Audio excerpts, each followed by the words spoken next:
Всем привет, мои дорогие друзья! В сегодняшнем видео мы приготовим вместе с вами отличное пирожное, бюджетная классика на все времена.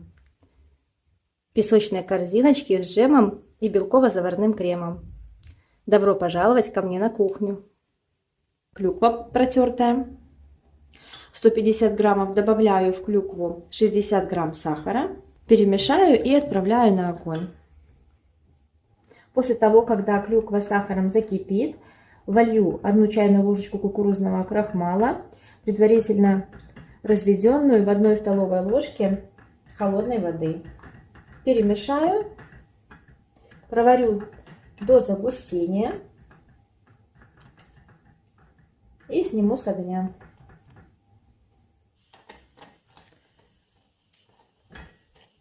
Крахмал заварился, снимаем с огня. Приготовим песочное тесто для корзиночек. Для них нам понадобится 120 граммов мягкого сливочного масла. Масло у меня жирностью 80%, соленое, поэтому соль я добавлять не буду. 20 граммов растительного масла я сюда уже налила. Для ароматизации добавлю цедру половины лимона. Это не обязательно. Можно добавить или ванильный сахар, или ванилин. И 90 граммов сахарной пудры. Перемешиваем с помощью миксера. Можно замешивать обычной деревянной лопаточкой или силиконовой.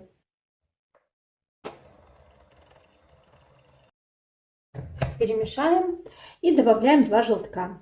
Также комнатной температуры. Снова перемешаем. И всыпаем муку. 230 граммов муки и пол чайной ложечки разрыхлителя для начала смешаю вместе, а затем постепенно добавлю к основной массе и замешу тесто. Повторюсь еще раз, что можно замешивать лопаточкой. Я буду замешивать миксером, так будет быстрее.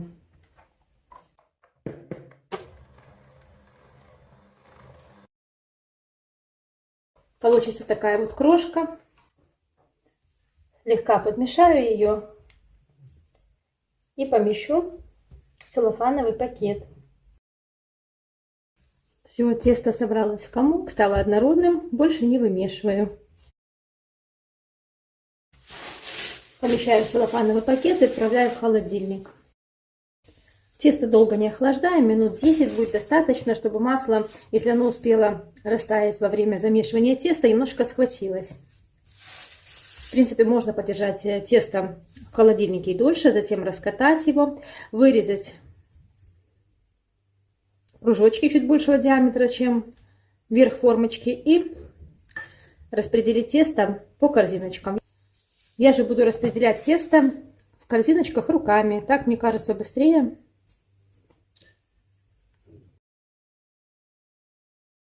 Распределяем таким образом, чтобы тесто не было слишком толсто в корзиночках. Так они будут более тоненькими и хрупкими. Накалываю донышко корзиночки вилкой.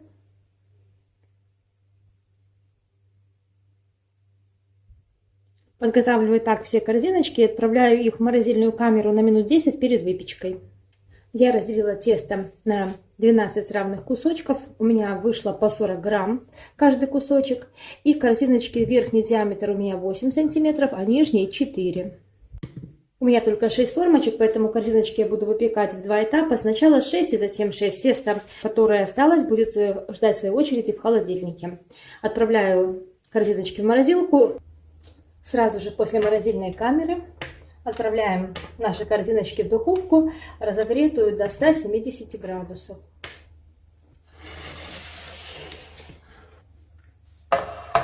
Вынимаем готовые корзиночки из духовки. У меня они выпекались 25 минут, вам может понадобиться другое время, все будет зависеть от особенностей вашей духовки. Края корзиночек должны уверенно зарумяниться, так песочное тесто будет гораздо вкуснее.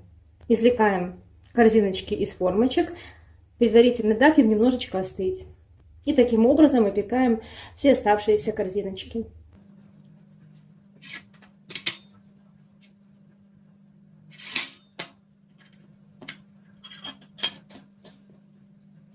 Мне очень нравится песочное тесто, поэтому я делаю корзиночки достаточно толстенькими. Если вам хочется сделать их более тонкими, то распределите меньше теста. Не 40 грамм, а 30, например, по формочке.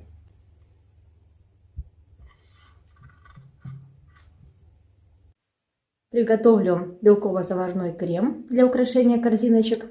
Для этого я беру 3 белка 90 граммов, помещаю в держу миксера. Вся посуда, которая используется при приготовлении белково-заварного крема, должна быть полностью чистая, обезжиренная и сухая. Во время отделения белков ни капли желтка не должно попасть к белкам. В ковшик насыпаю сахар. Обычно беру в 2 раза больше сахара, то есть мне понадобилось бы 180 грамм, но так как не весь сироп выливается из ковшика и часть остается на стеночках, я обычно беру немного больше сахара. В этот раз я беру 200 граммов сахара и заливаю 60 миллилитрами холодной воды.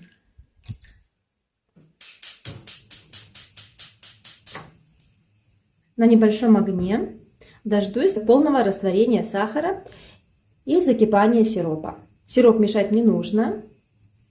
Можно только слегка покачивать ковшик, если весь сахар не будет растворен, а кипение уже начнется.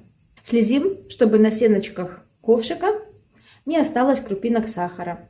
Иначе это может привести впоследствии к тому, что крем засахарится.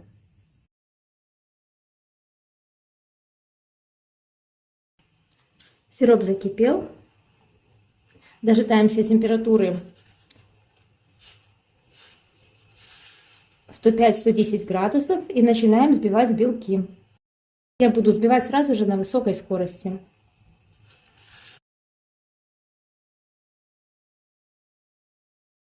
Если у вас очень мощный миксер, быстро взбивает, то можно начинать на 110 взбивать. Если же более медленный миксер, то на 100-105 градусов. Постепенно вы наловчитесь и будете знать, при какой температуре можно начинать взбивать белки, чтобы они не были перевзбиты и готовы полностью перед тем, как вводить сироп. Дожидаюсь 110 градусов и взбиваю. На 118 градусах сиропа я добавлю в него щепотку лимонной кислоты. Затем буду уваривать сироп до температуры 127 градусов. Взбиваю белки.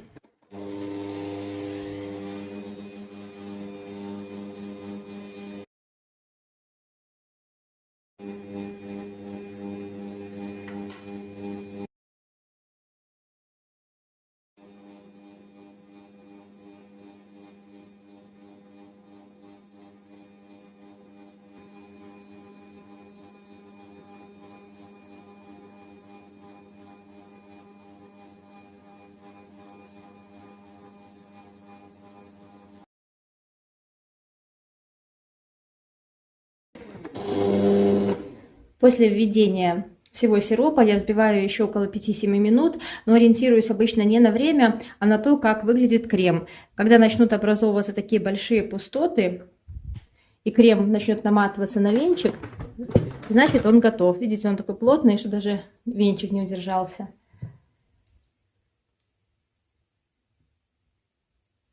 Теперь готовлю белково-заварной крем только таким способом. Этот крем я использую как для выравнивания тортов, так и для их украшения. Теперь помещаем крем в кондитерский мешок с насадкой в какой-нибудь фигурной, у меня это закрытая звезда, и украшаем наши корзиночки.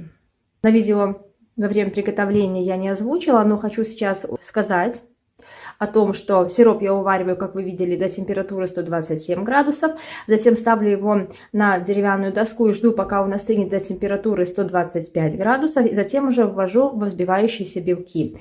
Есть информация, когда сироп уваривают до 120, 121, 125 градусов. Я пробовала всякие способы, и у меня крем всегда был нестабильным. Не знаю, от чего это зависит. Но почему-то у меня крем отлично получается только при таких условиях. 127 и вводим на 125 градусах. Ничего не выскребаем с ковшика. Вылили. Стараемся, когда льем, не попадать на венчик. Между чашей тоненькой струйкой, достаточно не очень, как волосиночка, а такой тоненькой умеренной струечкой вливаем сироп во взбивающиеся белки. И вот такой отличный стабильный результат. Очень классный крем. Приступаем к наполнению корзиночек. Закрытая звезда. Размер насадки 4 сантиметра. Клюквенная начинка хорошо остыла. Я также поместила ее в кондитерский мешок и заполню корзиночки. Можно заполнять из кондитерского мешка, можно ложечкой просто.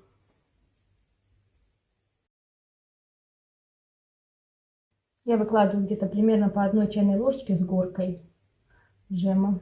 Вы можете класть столько, сколько захотите, чуть больше, чуть меньше. И отсаживаем крем.